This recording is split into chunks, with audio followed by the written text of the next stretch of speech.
all the stories that we love to go to, whether it's on Netflix or in books or whatever, the things that we're drawn to in there are actually the gospel parts, the parts of the gospel story. And so allow stories to awaken that, and then connecting that the things that we love about those stories, connecting it to the true story, I think is so strategic. So we can actually use these stories in our culture to show people what we really want.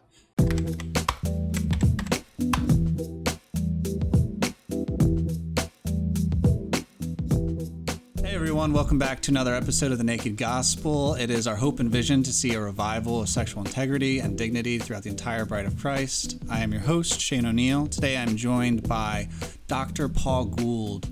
Paul is a professor. He's a father of four. He's a husband.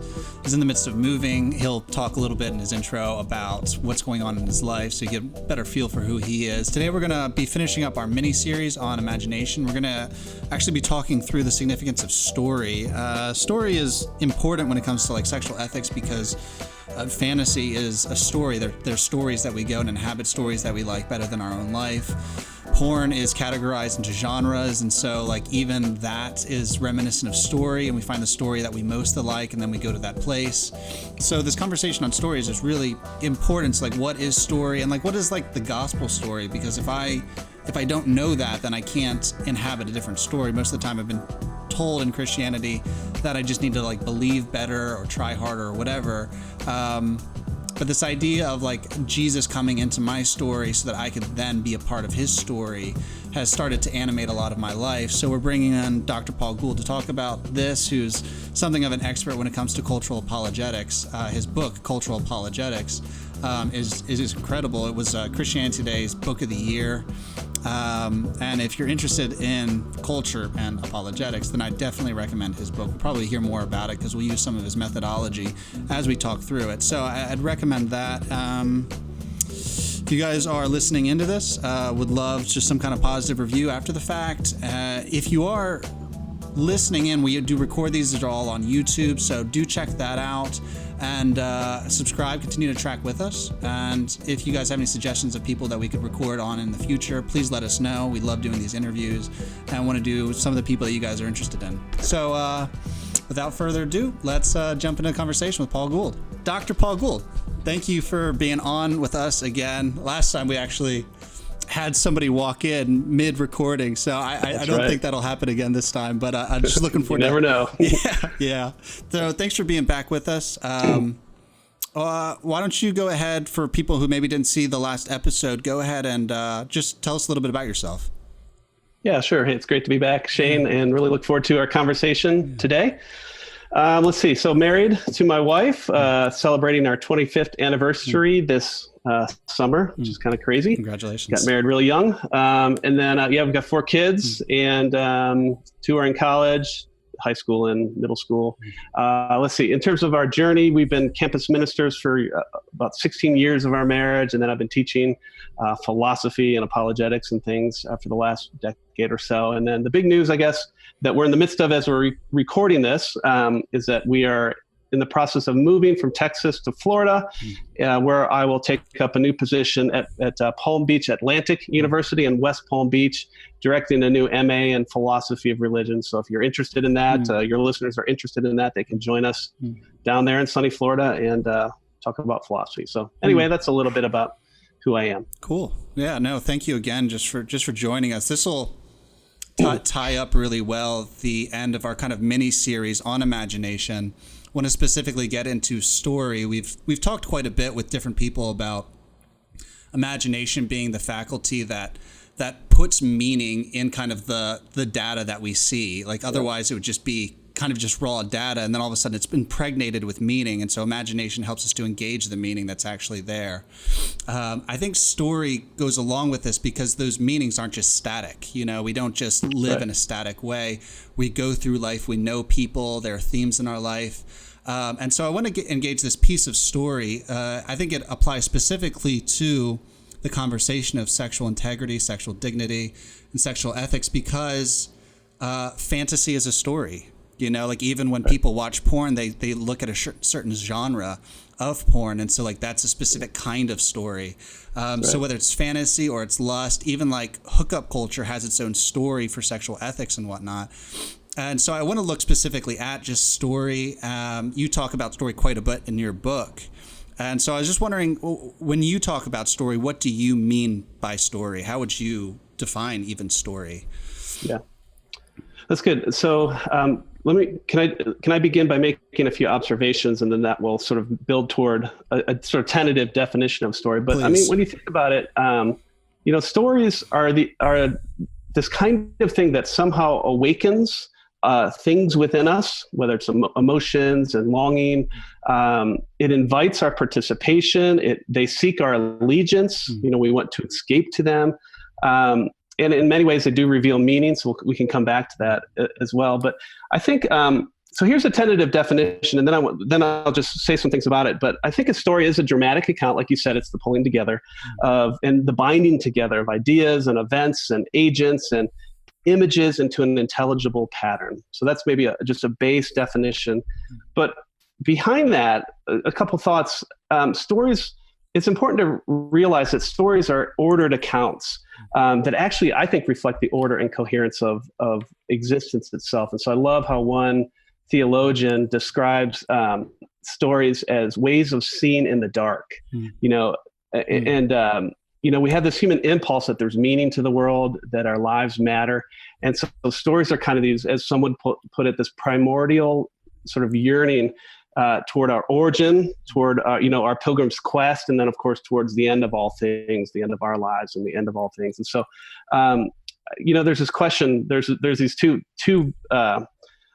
Calvin famously said about the universe that the heavens and the earth are this theater of God's glory, and then I always contrast that vision of the world and the story of the world with kind of the story by actually I need to look it up. Oh yeah, Waiting for Godot by Samuel Beckett, where the idea there was that the world is just this theater of the absurd, and that's kind of the question I think all of us are wondering. What kind of world do we inhabit? What kind of story do we find our identity, our meaning, our purpose, our value? So there's a little bit.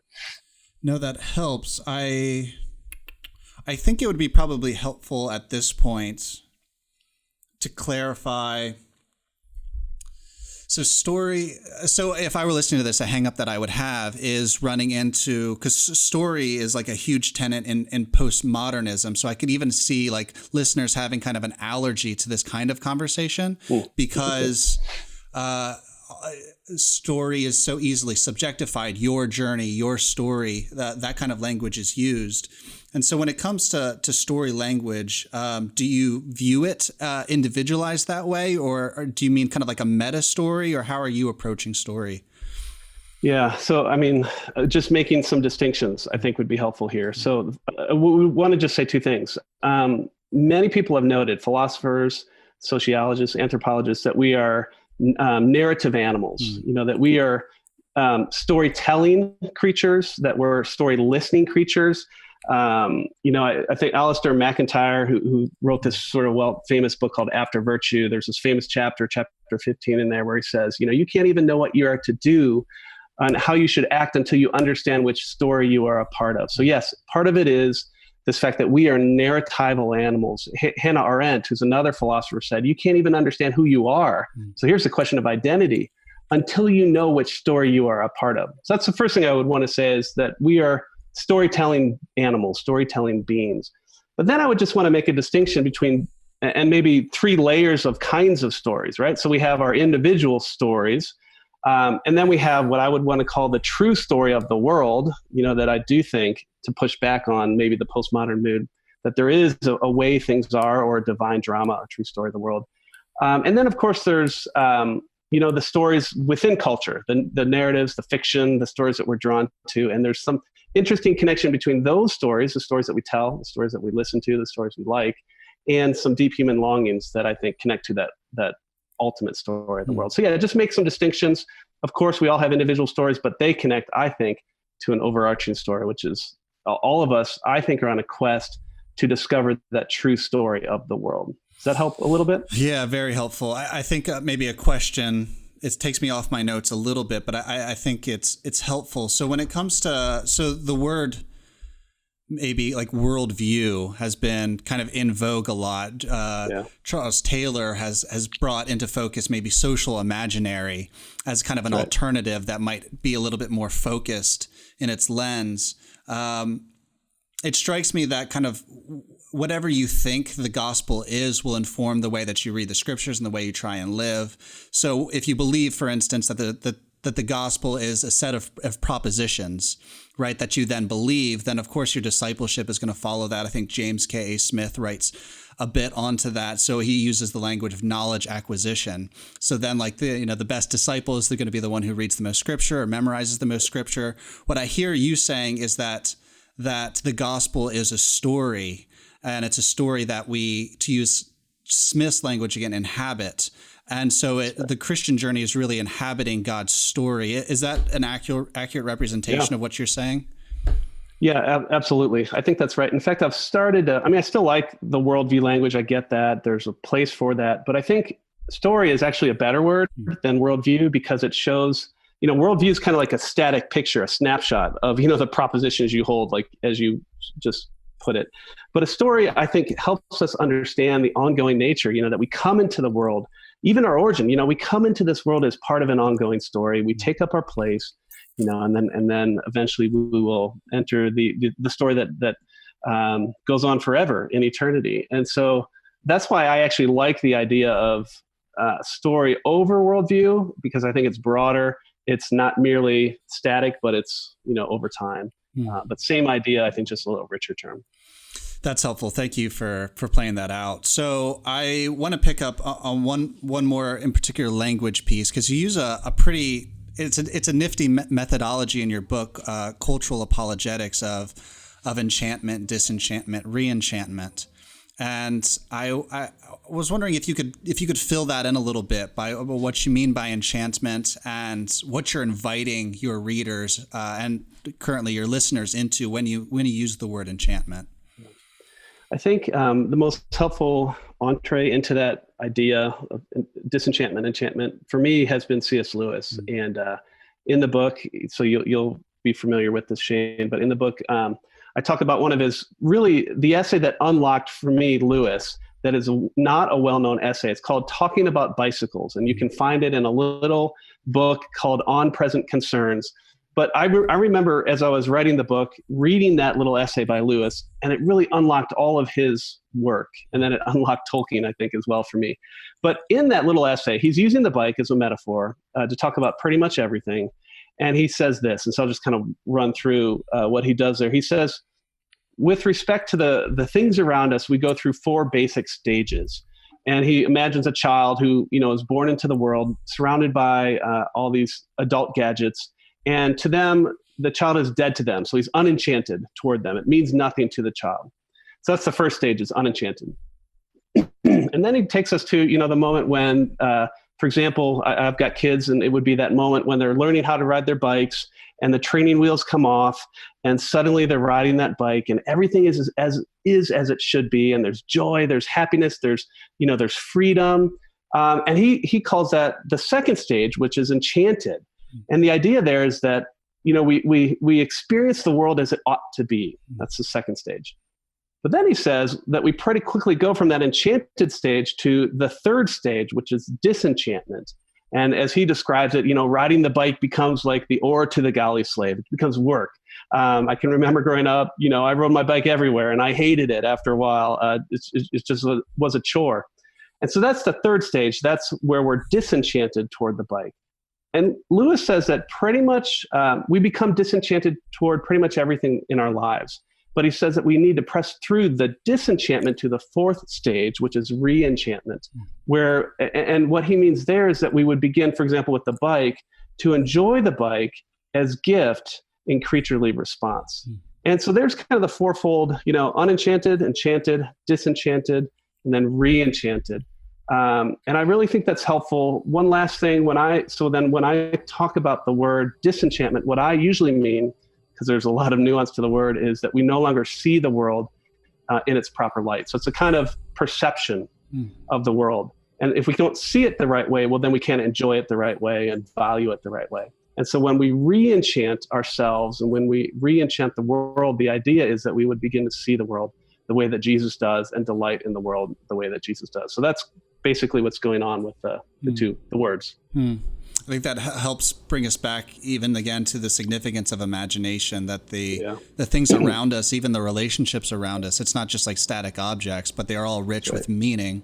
I recall it was Chesterton. He said something to the effect of the power of fairy tales is that when we come face to face with a golden apple, it reminds us at one point that we found a red apple or a green apple magical.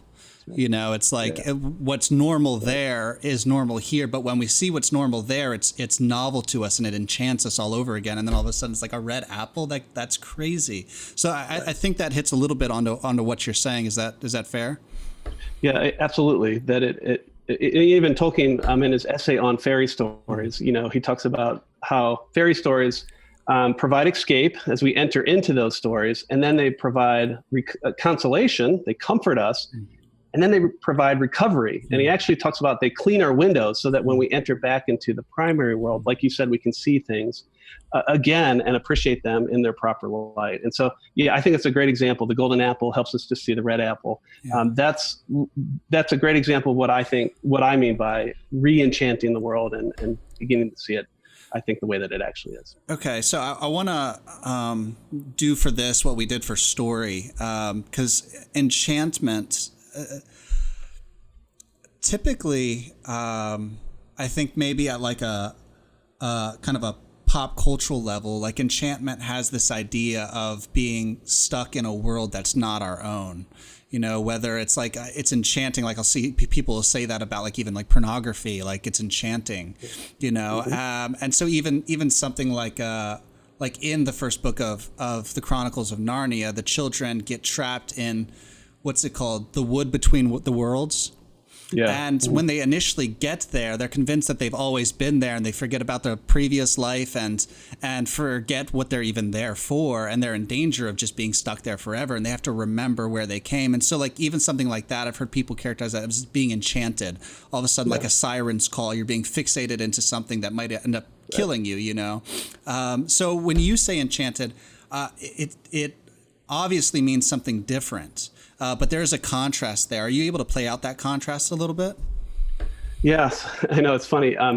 It's almost like an inversion of that word. Like sometimes in pop culture and maybe even Disney, you know, enchanted is, you know, the Wicked Witch or whatever. And that's why, you're right. We have to almost be careful and define terms and things like that. But it's just the opposite. The idea, you know, Daniel Dennett, who's a prolific philosopher, new atheist writer. He wrote a book a couple years ago called Breaking the Spell. You know, and the idea was that people who believe in a God are under a spell. There's this enchantment, and they need to break the spell.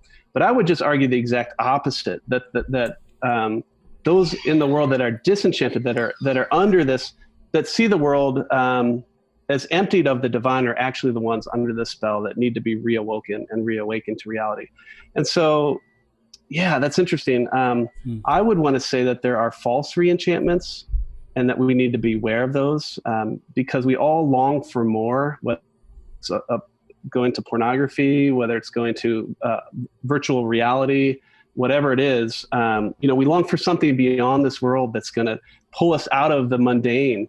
And that's one of the seductive lures of pornography, for example. It promises us beauty and pleasure and happiness, you know, as the culture understands happiness. But in the end, it turns into an iron cage that enslaves us, right? And does just the opposite of that. So that's not genuine enchantment. So I know we're going to probably get to this later. I think a more traditional would be sacramental view of the world. And so I know we'll probably talk about that. But that's, I think, the more theological and traditional term for what I'm after here is just how does Jesus see the world, you know, and how can we delight and see the world the way Jesus does? That's what we're really after when we speak about this. No, that's helpful. I think we can get into sacramental. What I love about this conversation is that you're giving us language that helps us to inhabit Jesus's story better.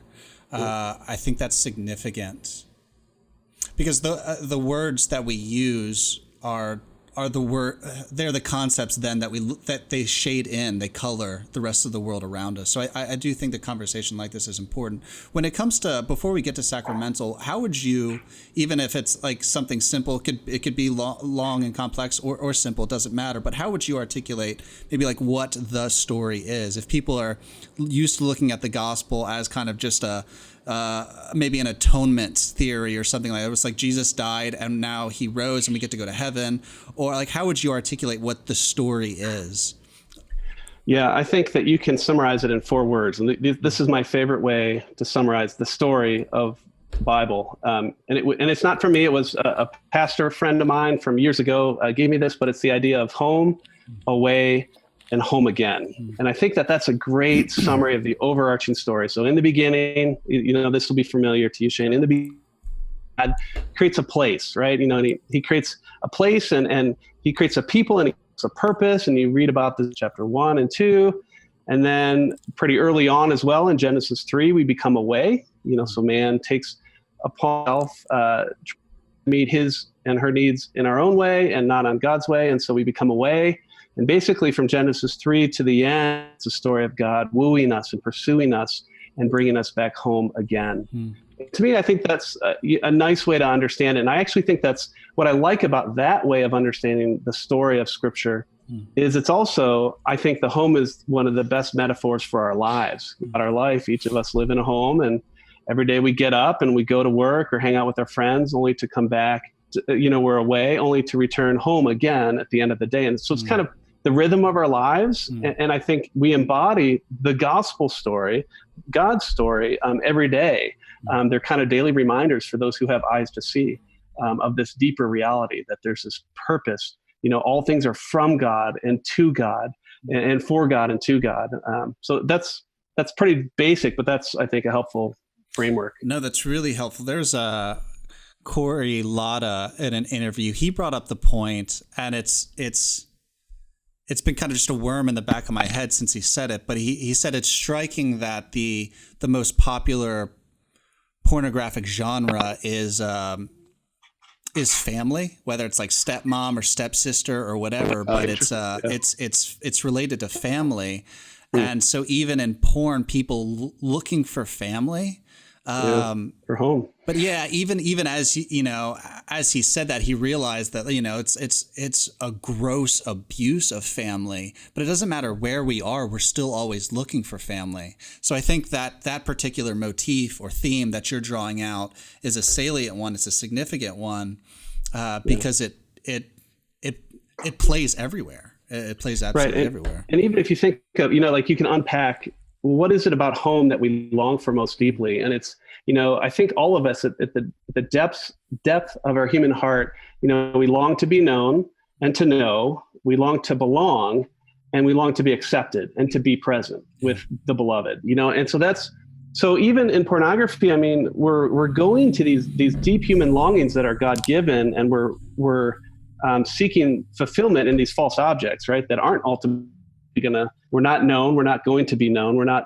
really going to be loved or accepted, and so on. But that's what's driving us. And so I love how Lewis in Pilgrim's Regress, which is his first book that he wrote after he became a Christian, he wrote an allegory called Pilgrim's Regress, where in the appendix to that, he talks about this dialectic of desires that takes place in our lives, where we each have these longings that propel us forward. And so we tether to the object that we think will satisfy us.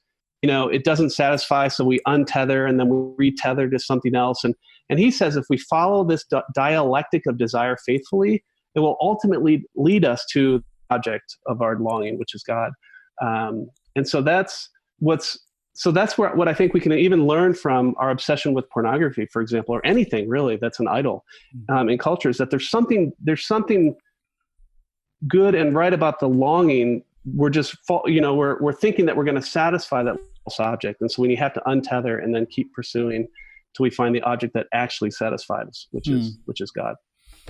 Yeah. Are you playing out in different language, just so I understand you rightly, maybe something like the good, the true, and the beautiful when it comes to desire for, like the argument for desire or longing, where there is something inside of me, that does long for beauty, goodness, and truth. And sometimes, more often than not, it's bent over. It's not a healthy expression. Like I'll want to be right at the expense of loving well, or I'll pursue maybe like a beauty that's good for me or matches up with a desire without actually examining the desire.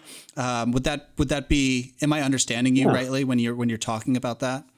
That's right. Yeah. So Lewis's argument from desire is a great way to think about it. And I don't know if we talked last time, but the most helpful way that I have thought about our desires is did we talk about this, where you think of the whole set of our desires as an inverted triangle? Yes, but play it out again, please. Yeah. So, if you think of the whole set of our longings as an inverted triangle, right at the bottom, you've got the deepest longing of the human heart, which is God. And then right above that, though, you have what we would call deep desires for love and justice and beauty and goodness and truth and things like that. And then above that, we have surface desires and so on. And so I think we're driven by these longings.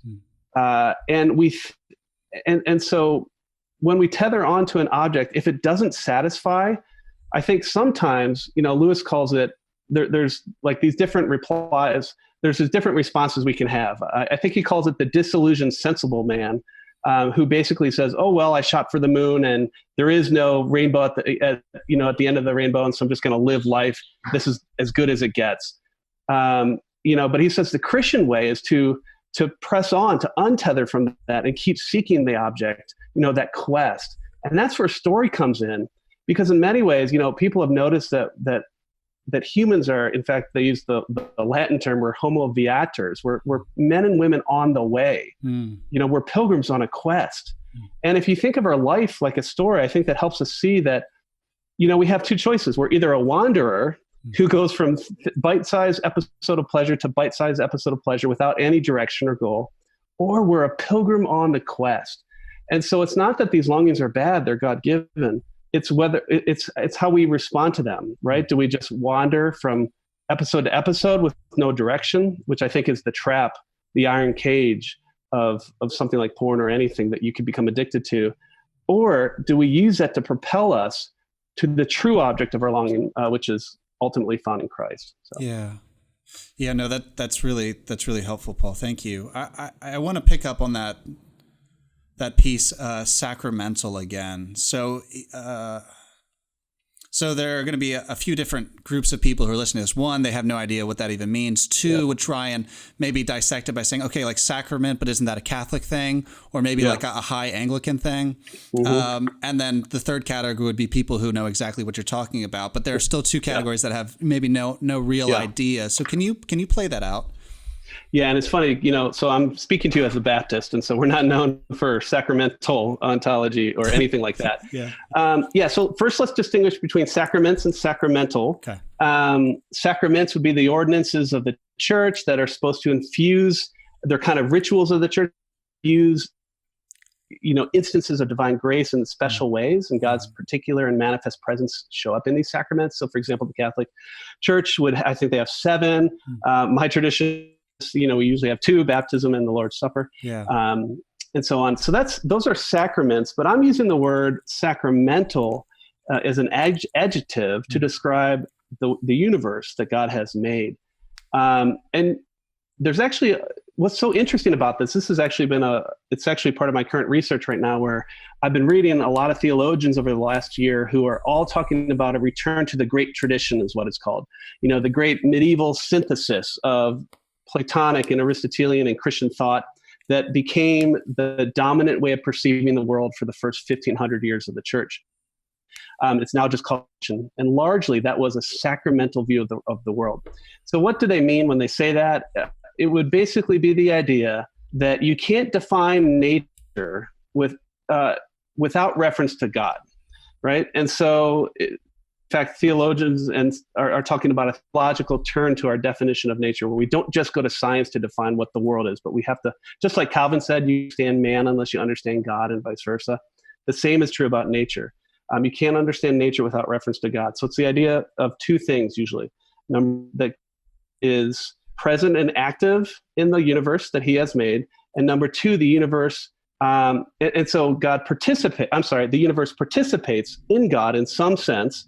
And number two, the universe functions semiotically. That's just a fancy word to say the universe functions as a sign that points to deep reality. We talked about some of the last time when we talked about the imagination. But the idea is that you can learn deep truths about God. And in fact, God has implanted signs or evidence or clues about him everywhere. And so theologians sometimes distinguish between what are called natural signs or theistic natural signs. These are things that are available to everyone. So for example, Paul in Romans 1, verse 20 says, that we can see through that which God has made that God exists and he has a structure or nature. And then there's sometimes theologians talk about signs of grace that are for believers that have, the eyes of faith. And we see deeper truths with the help of Scripture and kind of the biblical worldview. And so I'm going to stop there because I know I've said a lot and we can keep talking, but that's a little bit on sacramental idea of the universe. Let me approach this from a different direction. I'll use I'll speak for a second to play out what I'm hearing or maybe how it's applied, and then you can tell me if I'm close to what you're saying. It doesn't take me, it seems intuitive to me to take sacramental and make it maybe synonymous with sacred. And so I don't know even if that first step is wrong, but I think that there's sacred all around us, even for people who deny the sacred. Like, I mean, the hashtag Me Too movement is a reaction to something that is perceived as sacred, even though we've always treated it like it's not. But just because you say something isn't sacred doesn't all of a sudden make it not sacred. That's just not how objectivity works. And so we're kind of testifying to that by the ways that we live. So if somebody is sexually abused, you could say like sex doesn't matter all you want, but all of a sudden once it's abused, it creates scars on the soul. And you know that you've been abused, that something sacred has been defiled.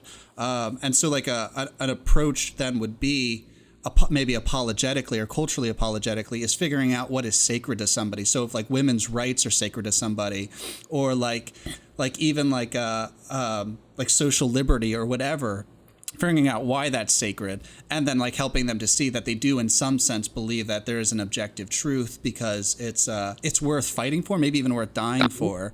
All the while they'll say that there's no objective truth, but like that's tangential. So I guess just some of those pieces in that approach.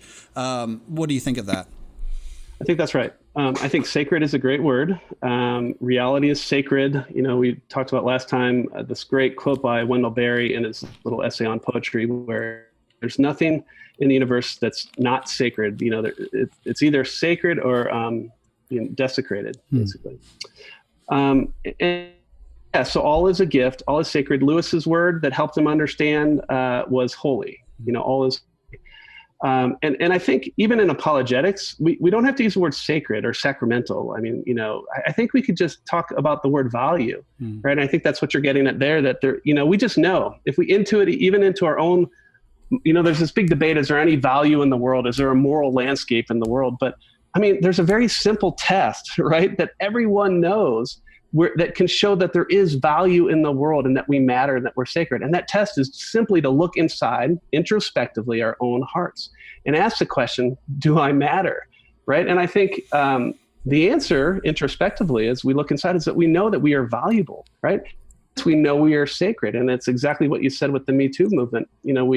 We have a hookup culture that values sex, but the minute that some person is abused in the name of sex, suddenly we see, I think correctly, the horror of the desecration that has taken place. Yeah, and so I think it's seeing everything as valuable, seeing everything as intrinsically valuable in light of the fact that it's created by God. And so we don't even have to use, I'm fine with the word nature, but sometimes theologians say, instead of nature, we should use creation and creatures. And I get what they mean. I think that it's good. It's the idea that we define everything theologically, that God, because God exists and God is active and God is present. But I will say, I'm kind of going on rambling here, but one thing I will say, I've started to reread the Gospels. Right now I'm in Acts with this lens of, okay, how did Jesus see the world? And how did the disciples, the early apostles, see the world? And it's really amazing. We read over these passages. So I'm in Acts chapter 20 today. And Paul very comfortably, Luke, as he's writing, Paul, the Lord spoke to Paul, and people raising from the dead, and people, prophesying and speaking in tongues, and all these things that in the West, including myself, would be very uncomfortable.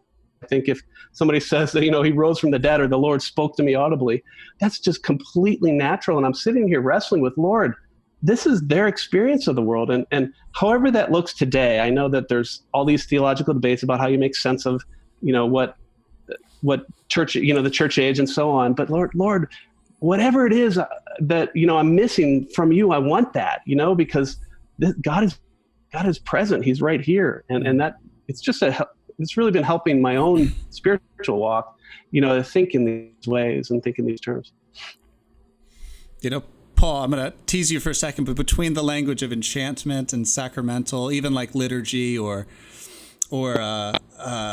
gifts of the Spirit, you'd make a great Anglican. I can tell you that right now. You know what? A lot of people are saying, "Are you just an Anglican?" I'm like, "No, I'm a Baptist." Anglican, yeah. All my Anglican friends say, "No, you're Anglican." Yeah, yeah. And I'm reading a lot of Anglican. These are the people that are talking about it. So It is kind of funny. Yeah. I would love to. I'm not opposed to that, but I would love to say, like, okay, the Baptists need re-enchanting too, right? Yeah. Just doctrinally, man, our churches, the non-denominational, that's kind of my background, is just parachurch, stuff. We need re-enchant wherever you find it. I'm glad a lot of my Anglican friends kind of have this view. I'm glad they found that, but man, would the body of Christ, wherever you find yourself, come to, embrace these. These are really historic biblical truths, that shouldn't be super controversial at all. Yeah. Actually. Yeah. Okay. So I this is great. So it begs the question, how do we intentionally live in this story of I guess learning how to live in home? And even that's a difficult one, because we are in the midst of exile, but like Jesus's language of like the kingdom of God is near, right? Yeah. It's in your midst. And so like we are ambassadors, we bring the kingdom of home, right, into our local expressions, into our literal homes, in that way. Because I do want, like, I don't just want this to be totally conceptual, like people are embracing other stories, and we do it accidentally. Like, even as we talk about worldviews, like I don't actually know if you can have a worldview that isn't a narrative, and I think you actually play that out in your book. You take 3 different worldviews and then you show how they're 3 different stories about reality. So I do want to spend the rest of the time just processing with you, because more often than not, like, even if we don't believe that our worldview is a story or that we're living in a story, stories happen to us, right? They like every day is an episode, and it's filled with a lot of scenes, and there are themes in our life, and there are characters in our life. Like, these are all the elements of a story. And so, like, how does somebody intentionally live inside of a story? Well, just starting there, there's a whole lot of questions behind that, but I guess just starting there would be helpful. That's the question of the hour, right? Like, I always go back to the, 90 plus times that Jesus says in the Gospels, "Follow me." And, whoever wants to save his life will lose it, but whoever loses his life for my sake will find it. And these are basic things. And I can only share what's been helpful for me on this journey, I guess, maybe. And reading a lot of the people that I think you're reading as well. So, for example, Jamie K.A. Smith, the importance of embodying the gospel daily in our ritual is so helpful. So daily devotional times, I think realizing that nothing's neutral, including our technology, is so key. It's so simple. It's as simple as taking a walk. Right now I'm in Texas and the nights are beautiful, when it's finally cool at night. And so taking a walk with in my case, with my wife last night, and just spending some time to just look around and see the beauty. I think this is a shotgun answer. I think realizing that the gospel story is subversive to all the other stories, and it's counterculture, And so it requires daily intentionality. It requires daily readjusting. It requires daily calibrating. So that's devotionals or quiet times, however you want to say it. Scripture memory, I think, has kind of been getting a bad knock. I've noticed on the web a little, but for me, it's deeply meaningful because it's just part of that seeping into your bones. You don't have to just memorize individual passages, memorize whole books if you can, or at least, paragraphs that are coherent. All of those things, the ancient way, the road of. So here's the thing. Remember, are we a pilgrim on the way, or are we a wanderer? Well, Christians are pilgrims on the way, and we have the true story of the world. And so our job.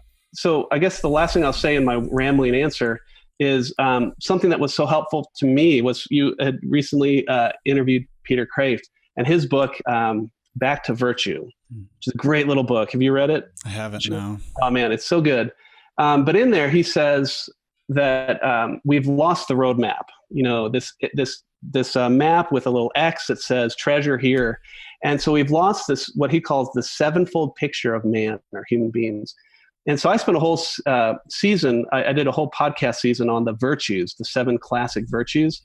And because of that comment that Peter Kraft made, okay, what is the ancient map? What is the road map? And so the 7 classic virtues of the church, the 4 classic virtues of the Greeks were wisdom, courage, justice, and temperance. And then the church added to those 4 the theological virtues of faith, hope, and love. And I will say that in studying those 7 virtues, that does give you a picture of what human flourishing, even in a disenchanted age, might look like. And especially actually all the virtues were amazing. And I guess I'll just point, self-promotion or whatever. You can check out, I think it's season 2 of the Ethel podcast.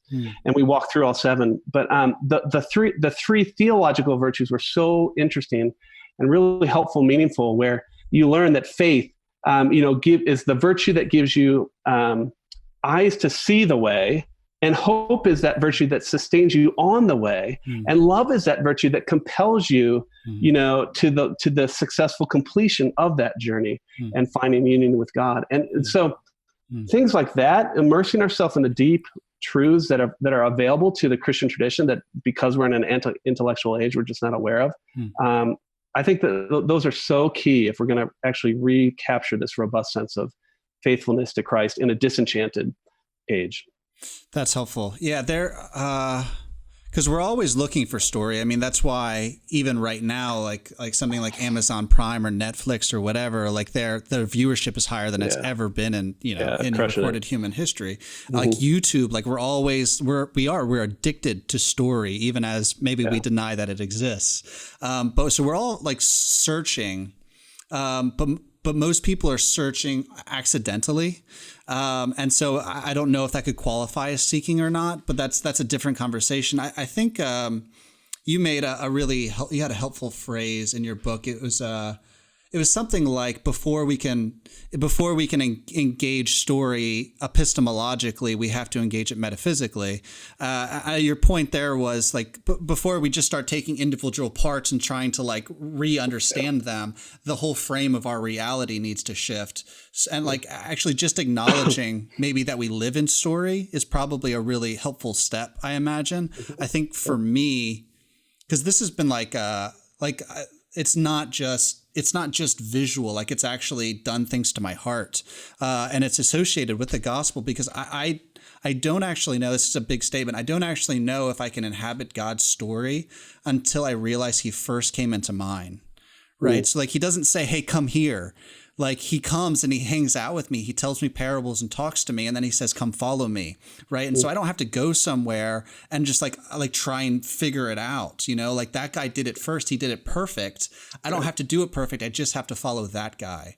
Right. And that makes life worth living. Right. But that is a story. But I still don't know if I could I don't know if I could intentionally be in his story without first the good news that he has come and he sits with me while I watch YouTube and I try and avoid him, or I'm trying to escape like the things that I don't want to address in my own soul, the anxiety that's around me, the depression that I feel, whatever it might be. He intentionally felt and allowed himself to be host to all those things so that he could know what it feels like to be me, right? He came into my story. Would you, any thoughts on that?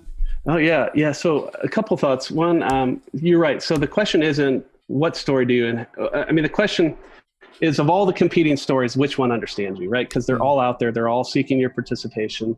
We're already living. All of us are living some story.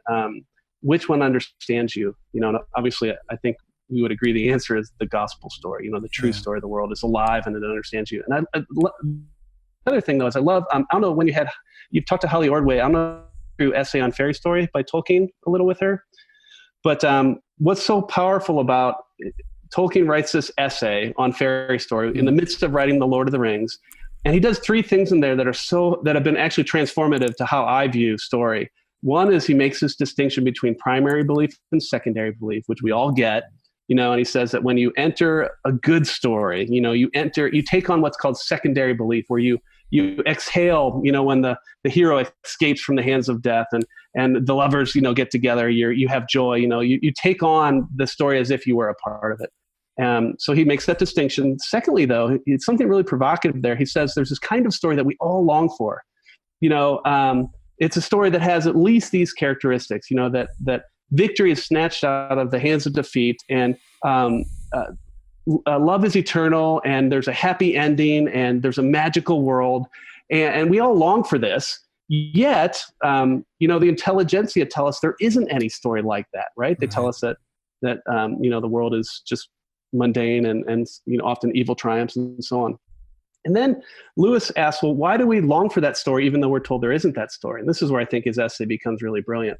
He says we long for that kind of story because those stories, which in his case he's talking about fairy stories, point to the primary reality, which is actually more real than you know, the world of our experience. So these stories point to something deep and true of the true story of the world, which is, of course, the gospel. And then in the epilogue, he's got like 2 pages at the end where he says, well, what about the gospel? Is that just one more story that points to some deeper reality? And he says, no. In the gospels, you get the point of all stories.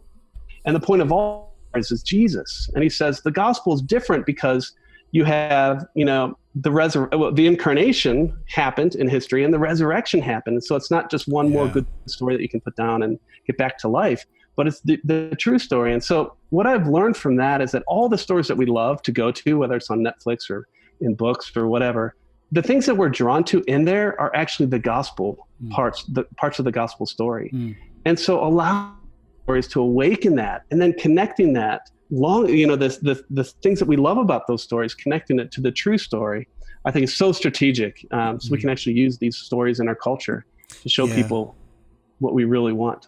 Yeah, because they feed us and they feed other people. It's a beautiful way of actually living out of an overflow in an organic sense. That's cool. No, I like that a lot, Paul.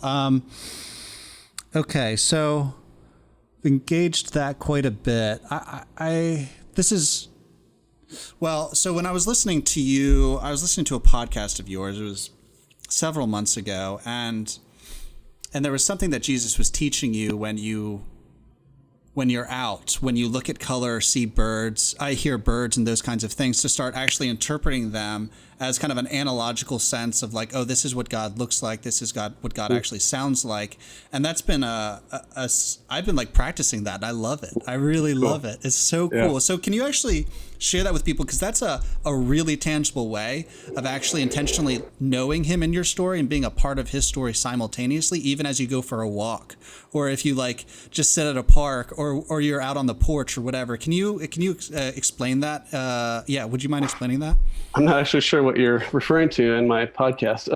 Well, it stayed with me, Paul. It meant a lot to me. Yeah, whatever it was I said. Could it be just learning to see the world as created by God, and that God is in the midst of everything? And what can we learn from the things that we see around us that point to deep truths about God? Maybe? Yeah, that was the big sense of it. I liked the particulars were like if God used his imagination to create the world and then solidified it and allows us to live in it, then in a real way, creation is a reflection of what he's like. And so even when we look at the color green, you can say that's what God looks like, you know, in a sense. Or when you hear a bird or whatever, you can say that's what God sounds like, and actually allowing that idea, that truth to to become your reality. Yeah, that's Okay. that's what I gained out of it. So That's awesome. It's been really cool.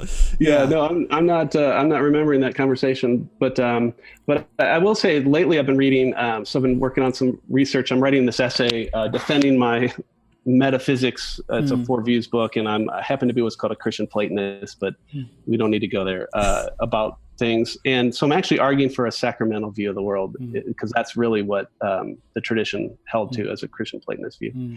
Anyway, in there, your Ph.D. is coming in handy. It is, yes. But there's this ancient idea of, it's called processio. I'm not even saying that correctly, but procession, everything from God to God. And that humans are, God creates, in the beginning you have unity, and then all this diversity comes from God. And you read about this in Genesis chapter 1, and then you get to verse 26 and you have humans, and we're like the hinge, right? That turns this world back to God. And that the fundamental, a lot of theologians argue the fundamental thing about what it means to be human is that we're priests and priestesses, and that we're receiving everything from God as gift. We're stewarding it, and then we're going to re-gift it back to God, eschaton, and that's part of our priestly function. That's where the sacramental thing comes in. And for me, that's been really cool to think about, as I think about stewarding the world around us, whether it's, tending to my lawn, or we've got birds, or baby birds. We've got 2 different places where there's baby nests in our yard, and just the joy of new life, and not taking that for granted. Like, what an amazing world! Like, what is life anyhow? And how does that connect to the divine life? And we have bios, this biology, but what about Zoe? The divine life, and what does that mean? As Lewis would put it, that we worship a living God who can approach us at near infinite speed, and we just don't tend to think in those terms. So it could be something as simple as that, like just making observations about the world, getting off of our screens, getting off of our computers, which is so hard right now because we're all talking on Zoom, and getting face to face with the world that God has made. And if these theologians are right, that everything that God has made reflects the divine in some way, well, then our job is to pursue that. And maybe this is what resonated with whatever it was I was saying, is that given the doctrine of creation, everything that is created by God, every truth discovered, every knowledge gained somehow points back and illuminates the divine. And so our job then as knowers, preacher, is to follow that, whether it's the sunset or grass or whatever, whether it's the faculty of our imagination or the ability to tell stories or to make stories or to listen to stories. All of these things tell us something deeply deep of the world and the truth about God. And maybe I'll just end there, but yeah. Does that connect it all to whatever? No, that's super helpful. I think authors like Wendell Berry or even like Catherine James or Marilyn Robinson, like some of those, they take the mundane the ordinary, and they just like impregnate it with the sacred, with the sacramental, like very ordinary moments that like, it's just incredible. And they're just novelists, they just write stories, but like you go into these very ordinary stories and you're crying. Like Gilead like messed me up so many times when I was reading it. So I think that that probably captures a lot of what you're saying. Is that right? Yeah. And Gilead's a great example. Like, she's beautifully illustrating that we can have this lived experience of the prodigal son story narrative, right? And she's helping us understand and grasp it and really experience that, even if we're not a prodigal or even if we are a prodigal, right? Either way, I just came across, I'm going to find it because it's so cool, a quote by her today, because it gets back to this. Let's see if I can find it real quick. She talks, I'm not going to find it, but I was just reading in a book where she talks about the modern view is so mundane and dull and boring, that the intelligentsias tell us, but it can't be right, she says. I'm just going to paraphrase, because we've been given some access to the grammar of the universe. That was the phrase that captured me. She came out of a book that she wrote, but I think she's right there. Like, what is it about humans that somehow we've gained access into, the grammar of the world, the language of God through that which he has made? That's pretty amazing, and a mystery there. And any view of the sacramental view of the world, at the end of the day, there's going to be deep mystery and meaning, at the end. So, no, Paul, that's beautiful. I think that's as good a place as any to end on. Thank you for just wrestling through this stuff. It's really important, and And even as far as like a methodology goes, like I've never actually come across one beyond maybe C.S. Lewis when he says, when you're watching a story, don't try and analyze it by pieces. Ask yourself, what's touching my heart? Like, what's causing me to feel things, whether it's anger or sadness or compassion, and then start actually after the fact analyzing those things. So I think the kind of the conversation that we're having is really important, because we're talking about something that a lot of people are talking about, like right now, that like life is a story. But when it comes to actually being in that story well, I think that's why conversations like this are really profitable. So thank you for helping us just excavate and explore some of that. Yeah, you're welcome. Good to be with you again, Shane. Yeah, for sure. Paul, how can people get in touch with you? Well, not in touch with you, in touch with your thoughts. How can people continue to track with you? And then maybe just throw out like one prayer request. I know you've got a lot going on right now. So if you want to throw out one prayer request, I mean, I figure somebody might pray, which if it's just one person, it goes to your benefit. Yeah, no, that's great. So you can find me online, social media, Facebook, Twitter, twotaskinstitute.org. I will say, since we've talked about this, I'm in the midst of producing season 4 of the UTA podcast, which will be entitled Rediscovering the Sacramental Image. And so we are talking about this very thing, and I'm super excited. We're about halfway through producing it right now. So that'll drop June of 2020. And then I would say, come find me at Palm Beach Atlantic. I'd love to have people join us to study, and I'm super excited to be there with Paul Copen.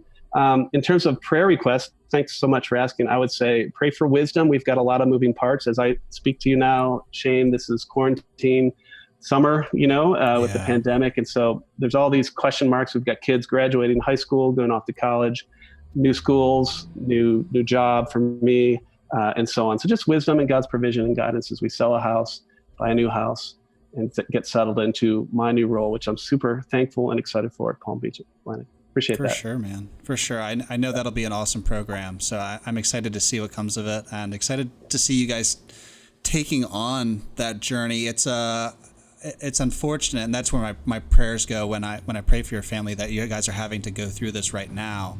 But really excited for what Jesus has in store for you guys, and I know he'll be present to you in the midst of it. So thank you again just for being with us, Paul. I'll make sure your stuff is linked in the show notes so people can check you out. Guys, thank you just for being with us. If you're listening in, this is recorded. You can check it out on YouTube.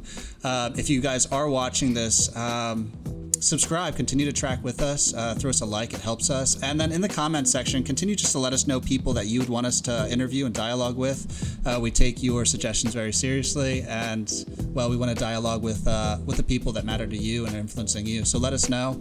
And thanks for being with us, Paul. A really great time. See you all next time.